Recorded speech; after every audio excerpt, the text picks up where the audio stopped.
ഈശോ മിശിഹായ്ക്ക് സ്തുതിയായിരിക്കട്ടെ. ഹല്ലേലൂയ. എന്റെ പ്രിയപ്പെട്ട സഹോദരങ്ങളെ, ചില ആളുകളെ കണ്ടുമുട്ടുമ്പോഴാണ് നമുക്ക് ചില കാര്യങ്ങൾക്ക് കൂടുതലായി അറിവ് കിട്ടുന്നത്, അല്ലെ? ഇന്ന് അങ്ങനെ ഒരു അനുഭവം എനിക്കുണ്ടായിരുന്നു. ഞാൻ ഇന്നൊരു കടയില് ഒരു ചായ കുടിക്കാനായിട്ട് കയറിയപ്പോ അവിടെ ഒരു സഹോദരനെ കണ്ടുമുട്ടി.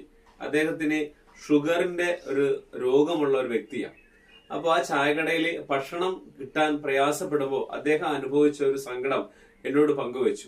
അപ്പോൾ എന്റെ പ്രിയപ്പെട്ട സഹോദരൻ, നമ്മുടെ സമൂഹത്തിൽ നമ്മൾ കാണുമ്പോൾ ചില ആളുകളെയൊക്കെ കണ്ടുമുട്ടുമ്പോഴാണ് അവരുടെ രോഗം അല്ലെങ്കിൽ അവരുടെ ആ അവസ്ഥ എത്രമാത്രം വിലപ്പെട്ടതാണെന്ന് നമുക്ക് തിരിച്ചറിയുള്ളൂ.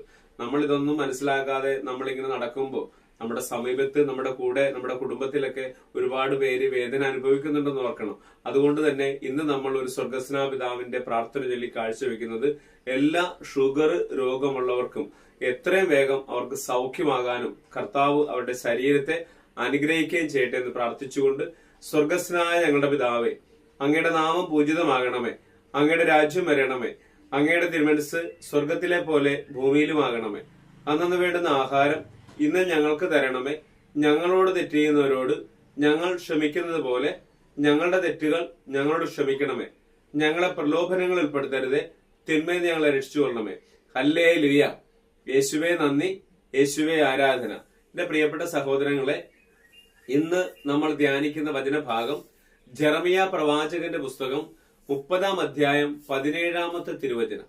ഞാൻ നിനക്ക് വീണ്ടും ആരോഗ്യം നൽകും, നിന്റെ മുറിവുകൾ ഞാൻ സുഖപ്പെടുത്തും, കർത്താവ് അരുളിച്ചെയ്യുന്നു. വചനം പറയാണ്, ഞാൻ നിനക്ക് വീണ്ടും ആരോഗ്യം നൽകും, നിന്റെ മുറിവുകൾ സുഖപ്പെടുത്തും.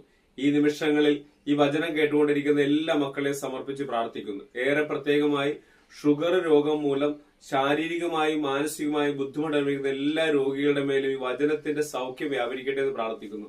ഈ വീഡിയോ കണ്ട് പ്രാർത്ഥിക്കുന്ന ഓരോരുത്തരെയും കർത്താവിന്റെ സ്പർശനം ഉണ്ടാകട്ടെ എന്ന് പ്രാർത്ഥിക്കുന്നു. കർത്താവ് അവരെ തൊട്ട് വചനത്താൽ അവരെ സൗഖ്യം നൽകണമെന്ന് പ്രാർത്ഥിക്കുന്നു. കർത്താവെ, ഈ നിമിഷങ്ങളിൽ അങ്ങയിൽ ആശ്രയിക്കുന്ന എല്ലാവരെയും അങ്ങ് സുഖപ്പെടുത്തണമെന്ന് പ്രാർത്ഥിച്ചുകൊണ്ട്, പിതാവിന്റെയും പുത്രന്റെയും പരിശുദ്ധാത്മാവിന്റെയും നാമത്തിൽ ആമേൻ.